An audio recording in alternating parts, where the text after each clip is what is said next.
Hello YouTubers, this is Cessna Ace. I'm going to try and make this video as quickly as I can because I don't want it to go too long. I have picked up a number of records over the past couple of weeks. I still don't have my Nukem turntable back, but I did get the merchant out at the flea market to take that other one back because it was just, I just liked the way it sounded. A cheap 1970s transistor radio. Anyway, he took that back, gave me full credit for it, store credit, and I proceeded to buy a lot of 12-inch maxi singles, which I'll have to get to at another date. And prior to that, I had picked up a number of ABBA albums that were not released in the US, kind of. Some of them were, and some of them weren't, but these are foreign pressings.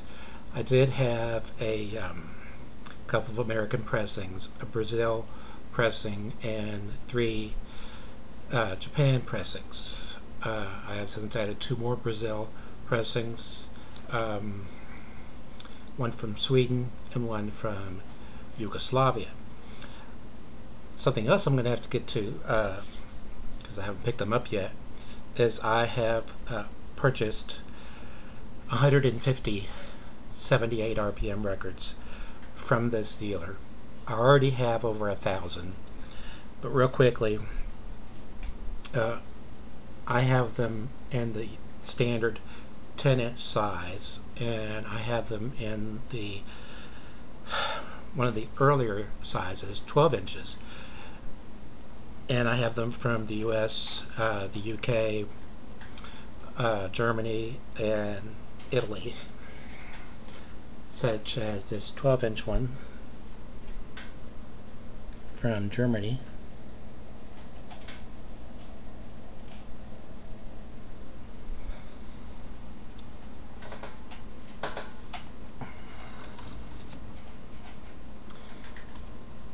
and of course I have a lot of these promotional 78s that are actually made out of vinyl.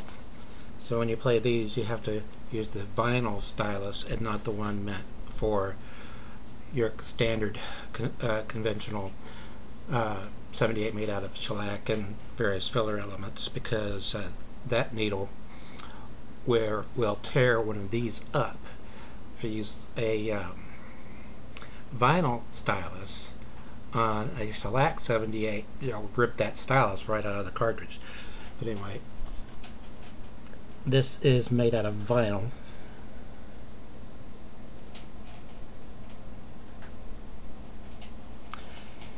And all the ones that I have that are made out of vinyl are promotional discs made by RCA, and most of those are, for some strange reason, polkas. About putting everything back later. This one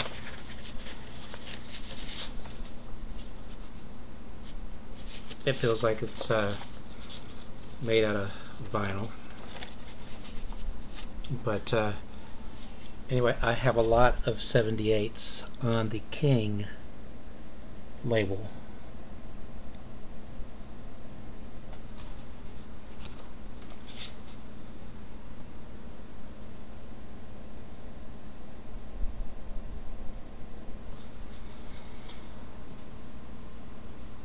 But what I wanted to touch on are the singles that I got in from Denmark, and also touch on Meco, because I've added a lot of Meco to my collection. For those of you who weren't around in the 70s, he had a massive success with this LP.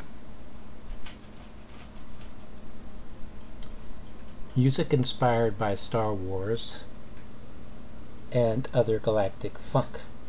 Now, side 1 is devoted entirely to the soundtrack of Star Wars. Side 2 is comprised of 3 seamless tracks: Other, Galactic, Funk. Now, someone took this LP to John Williams, who wrote the original score for Star Wars, thinking he would be indignant that somebody had dared to turn his classical score into disco. But he listened to it and he actually liked it. And he actually writes a letter of recommendation on the back of one of the LPs I'm going to show you, as does director John Landis, who also likes Meco.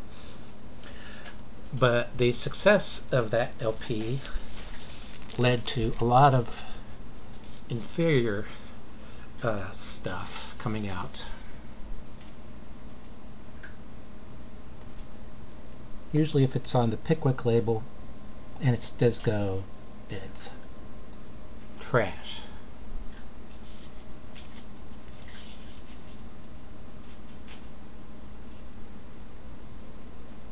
But there were a whole lot of these coming out in the wake of the success of Meco's album. In fact, there was a single cut from Meco's album that was also a big hit. It charted in the top 40, I don't remember exactly where. But John Williams' original music score was also cut down to a single and was a top 40 hit. Before I get to Meco, more trash. This spawned a single.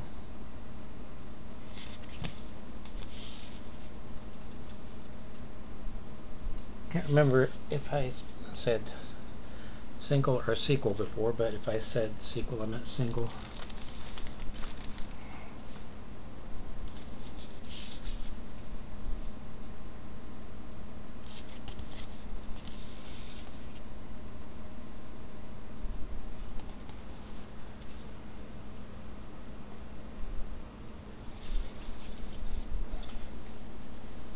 Okay, now on to the good stuff.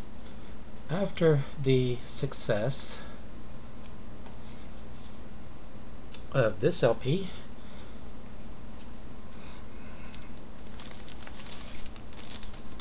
came this LP, Meco's Encounters of Every Kind. Now, this is a concept album. The concept is that he has a time machine and he travels way back to 1,348,264 BC, and then he moves forward through time and you hear the various styles of music, and he has a theme for the time machine. So whenever you hear that theme, you know that time machine is in activation.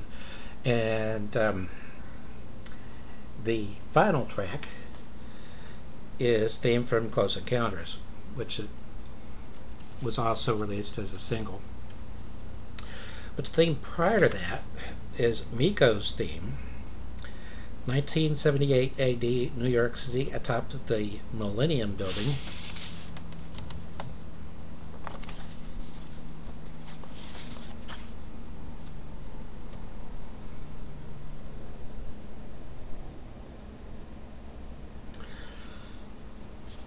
Millennium was the label owned by Casablanca.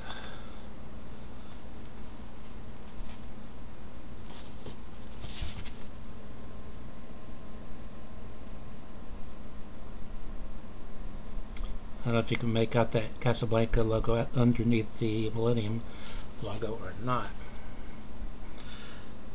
Next came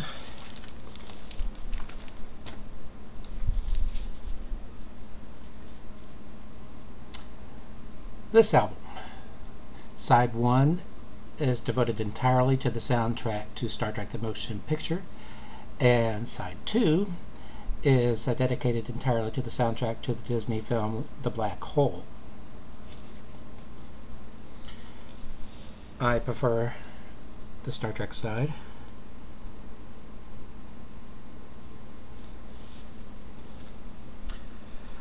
on Casablanca.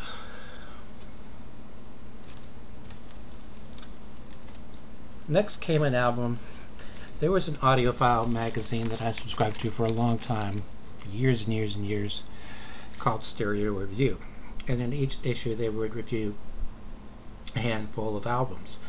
And they held disco in quite a bit of disdain. But this is an album they could not help but like. They gave it a favorable review. This is Meco's version of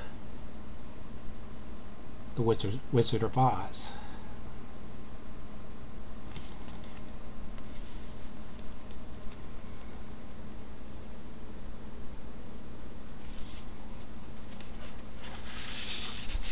Now, there are two versions of this album.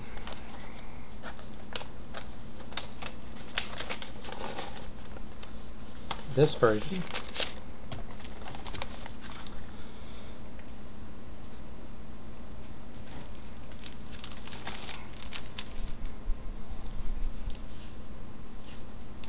they have identical jackets.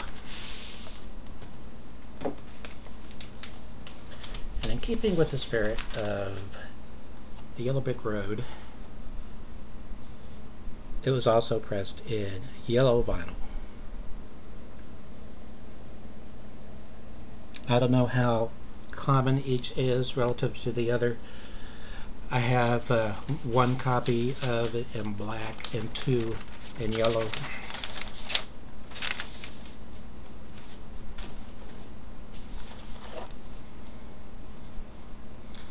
This is something I didn't even know existed until I was doing a search for something else by Meco on eBay. And this is a 12-inch maxi single for The Wizard of Oz. What's unique about this, aside from the fact that it's pressed in yellow vinyl, it's not too unique because a lot of maxi singles were pressed in colored vinyl. What's unique about this one, though, is it's single-sided.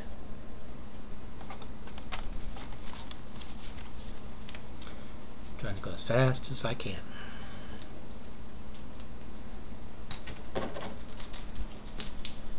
Okay, going back to John Williams.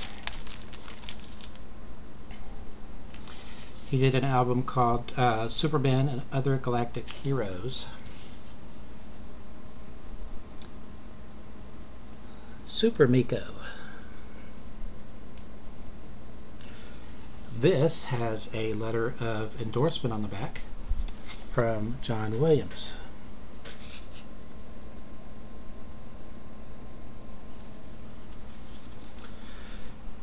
I won't bother showing you this because it's on conventional black vinyl on the Millennium, no wait a minute, Casablanca label.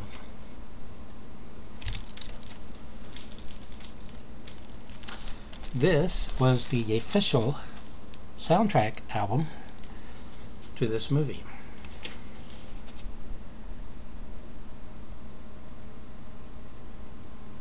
Meco, Impressions of an American Werewolf in London.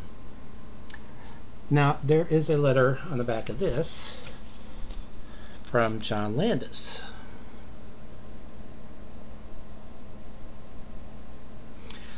And he points out that A, he's a fan of Meco, and B, the studio really wanted Meco to do the soundtrack album. And this was not without problems because the movie contains three versions, three different performances of Blue Moon. So, and there were only like, what did he say there is? 6 or 7 minutes, I'm not finding it, but 6 or 7 minutes of music that was composed for this. So it was entrusted to Meco to come up with the soundtrack album. Meco.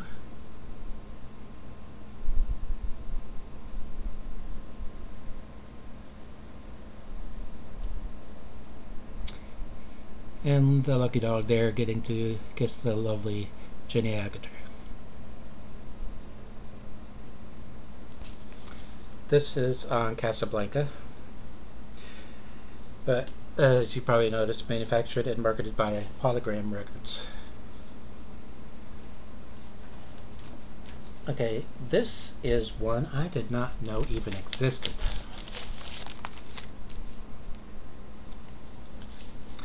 Meco's Pop Goes to Movies.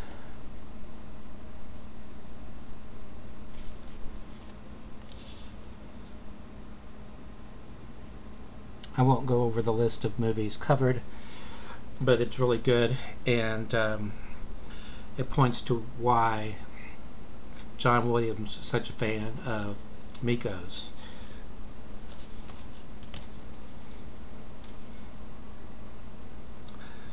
The arrangements. There's another one I didn't know existed.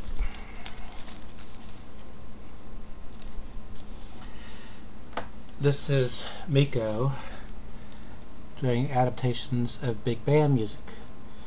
This time he's on the Arista label.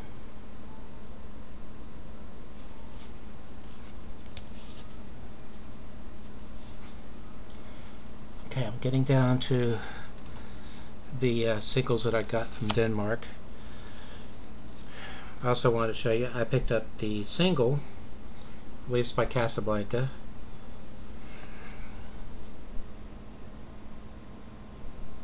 Main title theme from Superman. And on the flip side,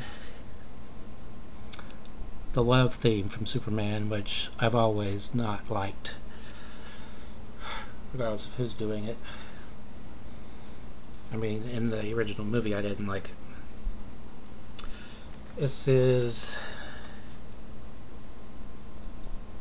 Meco's The Raiders March from Raiders of the Lost Ark. In Cairo Nights, Bolero to Cairo.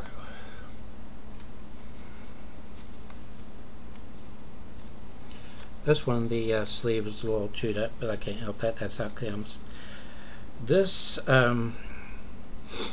takes the opening song from Indiana Jones and the Temple of Doom and does it disco style. Anything Goes. And on the flip side, Music Makers. Okay, now for the singles that I got from Denmark. One is an Australian group, a glam group. There aren't that many glam groups that I like. I like this group. I like Queen.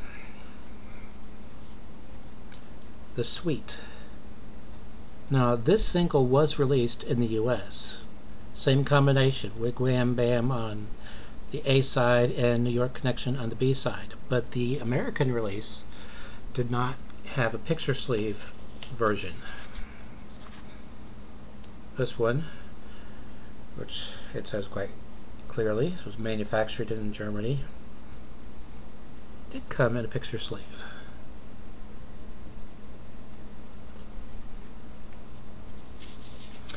In fact, I have found through my internet wanderings that that's true of a lot of artists.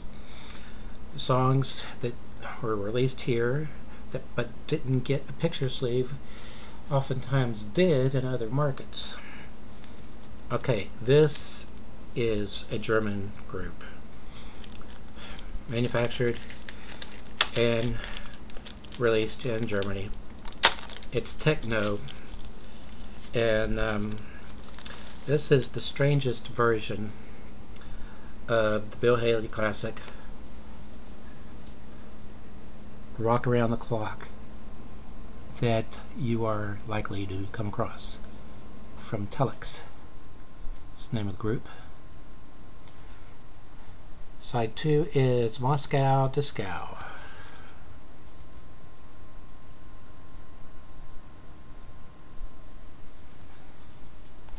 Okay, and finally, a Danish singer who was also very popular in Germany.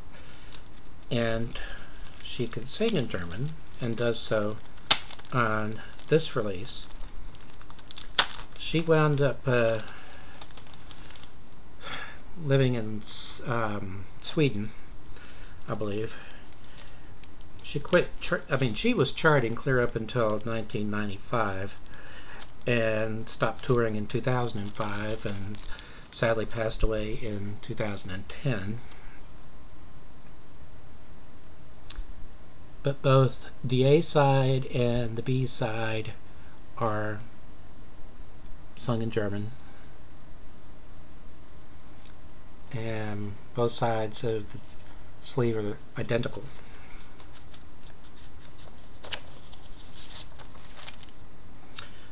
This is on the Metronome label.